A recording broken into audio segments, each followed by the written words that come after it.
I am loving. I am fabulous. I am beautiful. I am saved. I am a victor. I am faithful. I am devout. I am accepted.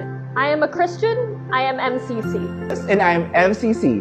I am MCC. I am MCC. And I am MCC. I am MCC. I am MCC. I am MCC. I am MCC.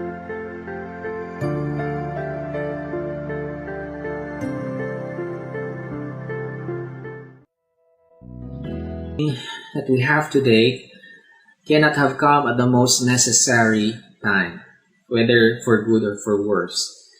Many preachers and philosophers, and indeed perhaps since the earliest time that humans have had conscious awareness of our lives and of our surroundings, have always wrestled about the reality of human suffering, pain, and death, as well as the reality of God.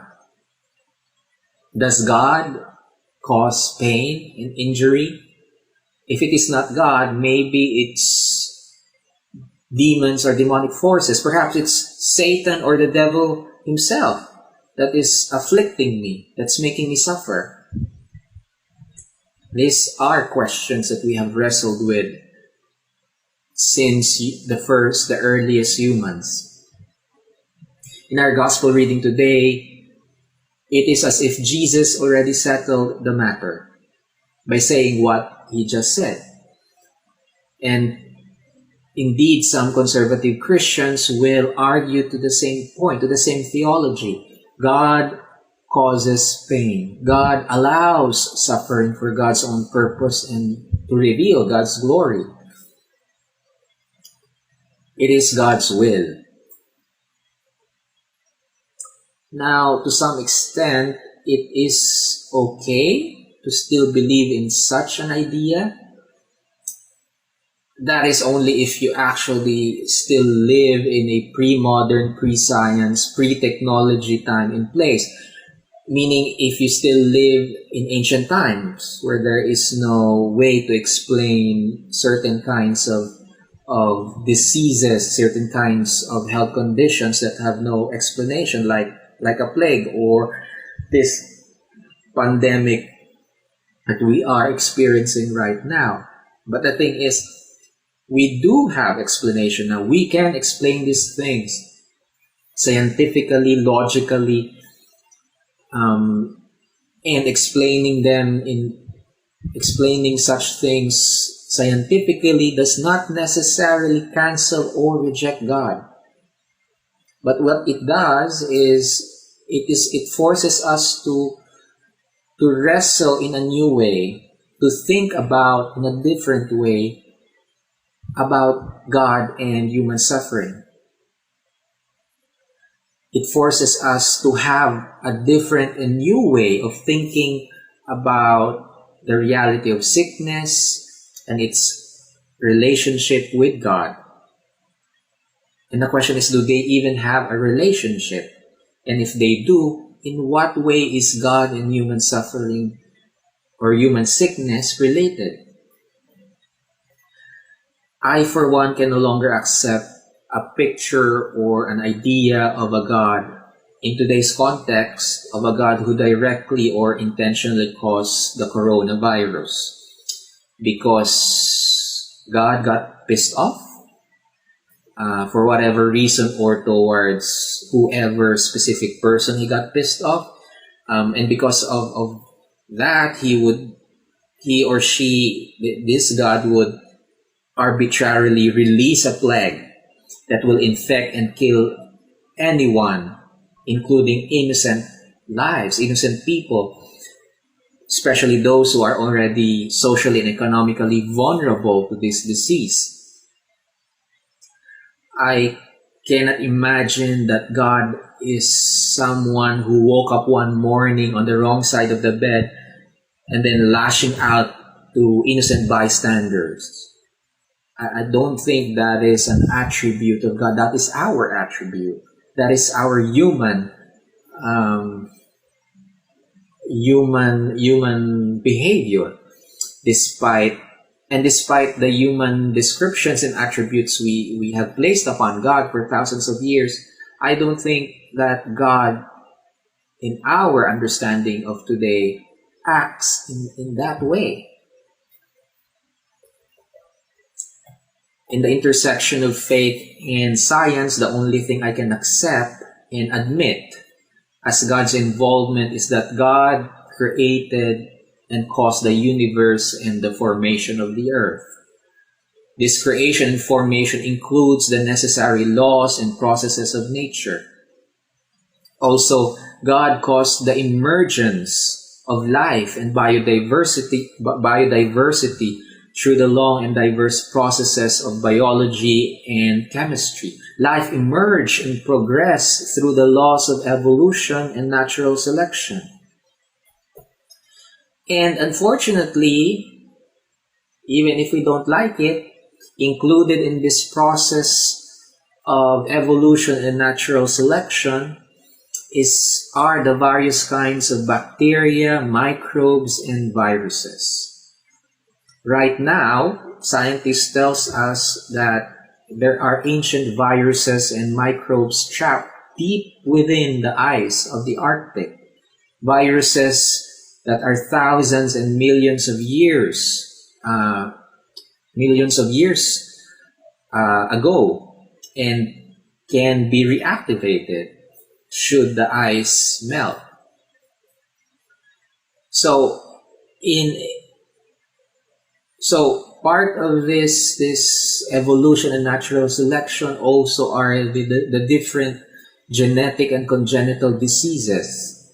And unfortunately, all of this viruses, bacteria, congenital disease, genetic disease are things that afflict human and animal life. So, admittedly, we can admit that in the very long and indirect process, God had a hand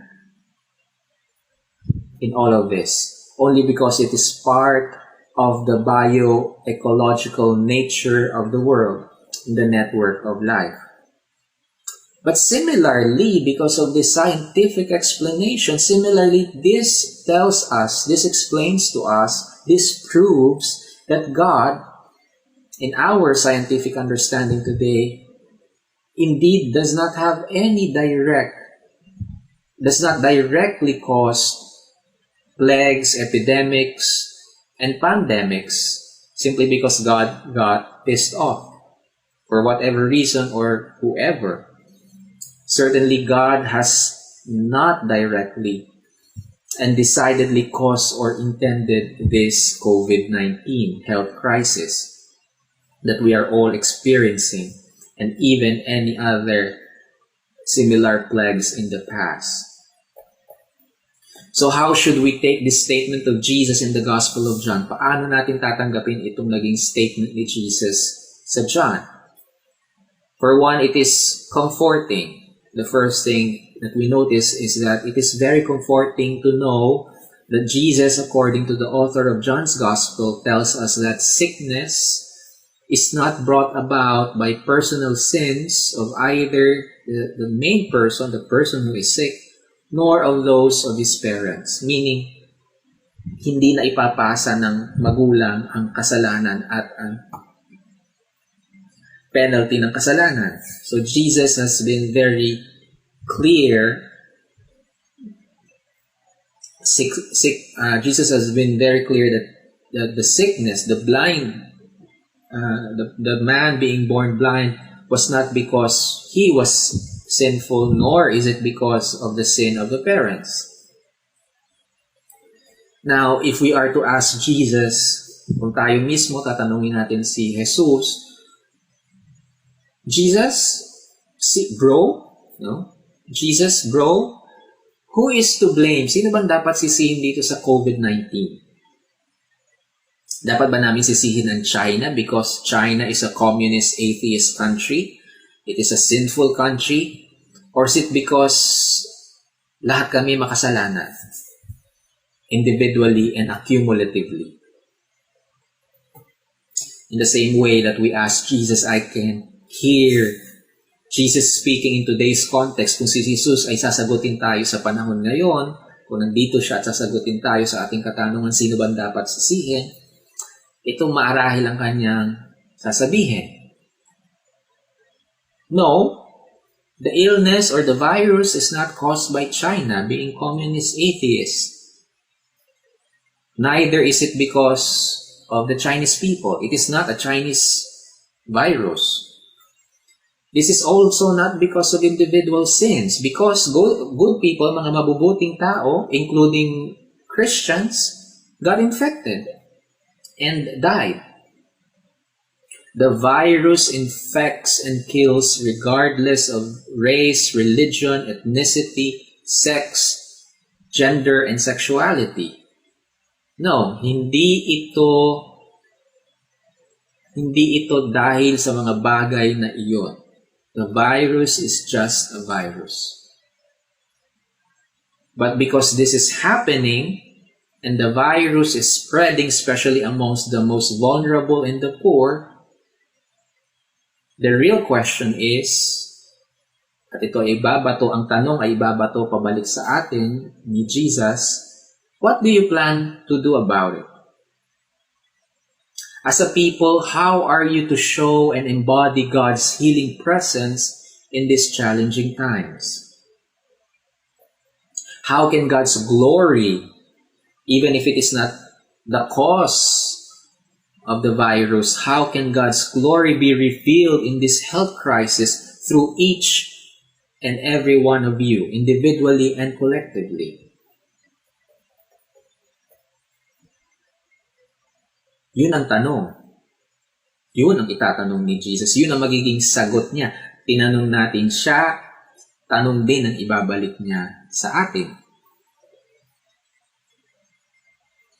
And so, like Jesus who saw the blind man and countless other sick and afflicted people, the question is, do we also see and hear those who are most vulnerable during this health crisis and this quarantine period?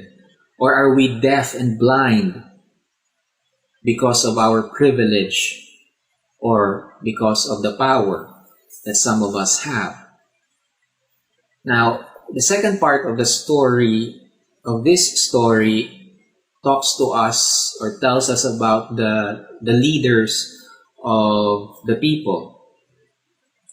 It talks about the religious and political leaders. Now, one thing that we have to understand about politics in ancient times is that religious leaders and political leaders are almost the same. There is very little distinction between religion and politics in ancient times. In the Jewish context, the high priest and their council during Jesus' times were both religious and political leaders. There was almost no distinction. Even the emperor of Rome was both a political leader and also the primary religious leader and mediator of the Roman Empire between the Roman Empire and the gods. The Pharisees and the Sadducees are not just two religious groups. They can also be considered as two political parties during that time. And so, the religious leaders, knowing, having found out about the miraculous healing of Jesus, they interrogated the parent. They interrogated the man, the blind man that was healed by Jesus, and his parents. And when they could not debunk, when they could not destroy the veracity of the event of the miraculous healing, they then tried to smear, they tried to siraan yung credibilidad ni Jesus, no? Ang sabi nila, well, he cannot be from God because he does not follow the Sabbath law. Hindi siya pwedeng of God, hindi siya pwedeng pinagpala ng Diyos. Hindi pwedeng ang Diyos ay nasa kanyang side because hindi siya sumusunod sa Sabat. Ang Sabat, isa sa pinaka-importanting batas sa batas ni Moises. But others among them, and indeed even the man that was born blind but got cured, argues that God does not perform such works of miracle or such works of power through a sinner. Therefore, Jesus, having performed such a miracle, is a prophet of God. Para sa kanila, para dun sa gumaling. And in the Gospel of Mark, Matthew, and Luke, in the Synoptic Gospels, in the Gospel of Mark, Matthew, and Luke, we hear a story where the disciples of Jesus plucked heads of grain, no? Kumuha sila ng mga butil ng, ewan ko ano ba ang grain?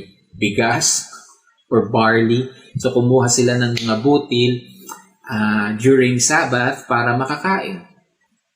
And some of the Pharisees questioned Jesus. In the version of Luke and Mark, ang sabi nila,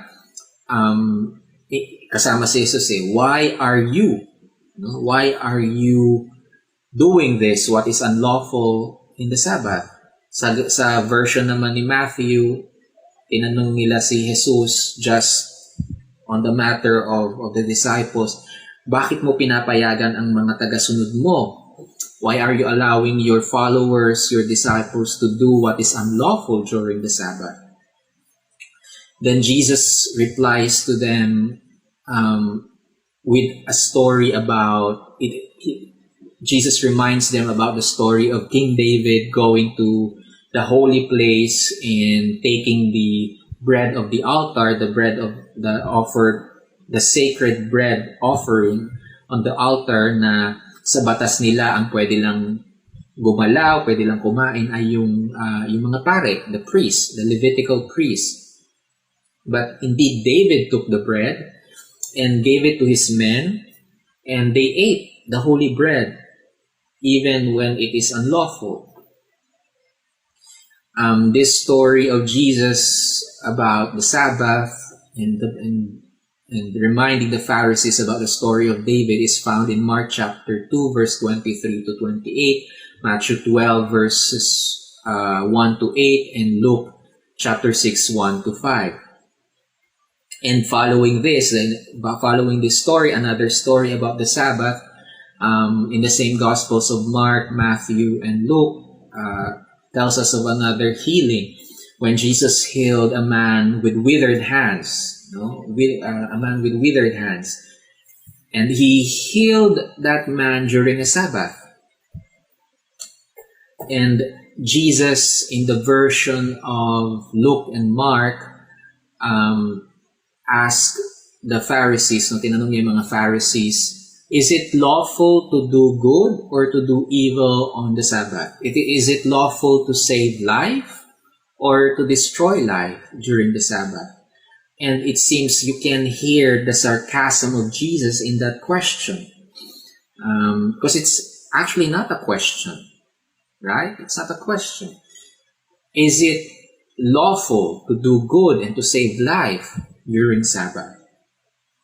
And this story is found in the following story, Matthew chapter 12, verses 9 to 14, Mark chapter 3, verse 1 to 6, and Luke chapter 6, verse 6 to 11. And so, looking at this story in our gospel reading for today, we see that most of the leaders were more concerned to the adherence of the Sabbath law. It did not matter if the action was good or for emergency.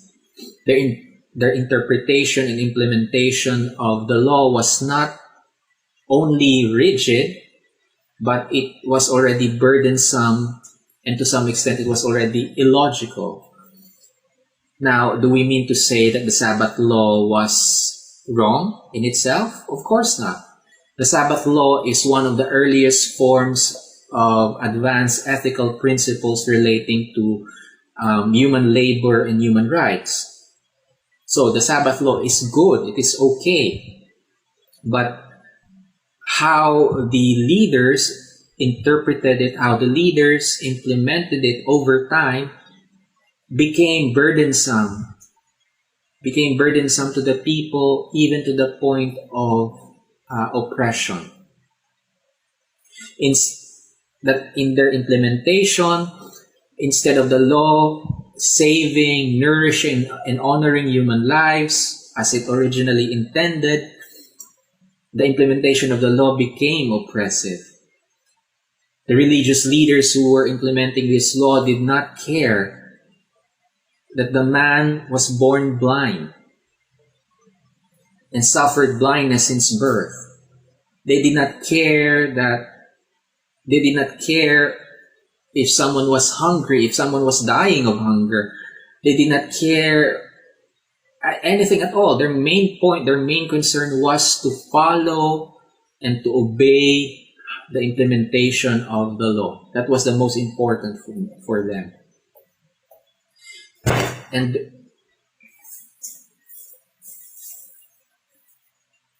And we hear the wise voice of Jesus. And we hear the wise voice of Jesus telling them, the law was made for people and not the people for the law. And so our hope and prayer that in the implementation of the laws, rules, regulations, and policies, especially during this crisis, this health crisis, that they are indeed to save and honor all lives, and not just for the few, the wealthy, and the able. That the implementation of the law is indeed for the good of all, including those who are hungry, the sick, and the homeless. And like Jesus, if such implementation of the law is not for everyone's good, then it is our duty to question and to challenge the leaders who insist on their unjust and anti-poor policies. As we face this health crisis of COVID-19 with all the circumstances surrounding it, the gospel story today challenges us to let the glory and presence of God shine by responding and acting the way Jesus did. We are asked, how can we respond with open eyes, with open ears, and open hands to those who do not have the means to protect themselves and those who do not have the resources to stay home for 30 days? Now, some have already done certain responses given their situation, resources, and network. I saw a couple of restaurants. May nakita kong in Facebook some restaurants who prepared meals for the frontline medical staff in 1 or 2 hospitals. May nakita rin ako na sa balita na isang babae, bata-batang babae namimigay ng maliliit na bote ng alcohol bago pa nangyari yung lockdown, no?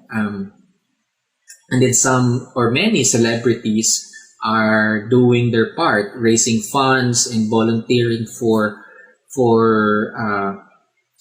particularly intended for those who are economically challenged because of this quarantine. I even saw na siguro nakita din ninyo yon, yung isang LGBT organization who have the skills and some of the supplies na nananahi sila, no? Nananahi ng face mask na gawa sa tela. And may mga nagtanong naman nasaan daw ang simbahan. Caritas Manila and some of the bigger Roman Catholic parishes have mobilized their resources, their network of donors and volunteers to fill in the gaps for the relief operations within their areas, no? Kasi maski naman ang simbahan, they are also limited to, they are also affected and included in the lockdown. Now, on an individual and small level, I know it is very challenging to do something at this time. Not everyone has the same situation or resources, especially when the movement is difficult because of the lockdown. No? Mahirap. Paano ba, ako mismo nagtatanong, paano ba kami makaka-contribute individually and as a church community, paano ba tayo makaka-contribute and participate when tayo din ay naka-lockdown? Tayo din ay sinasabihan na to stay at home. It's very hard to move as an individual or even as a small church community because of this quarantine.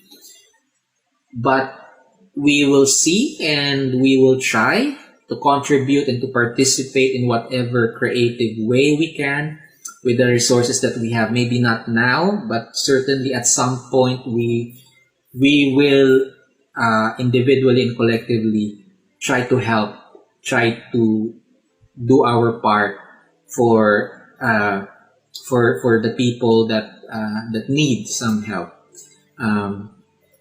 because of this health crisis, this pandemic.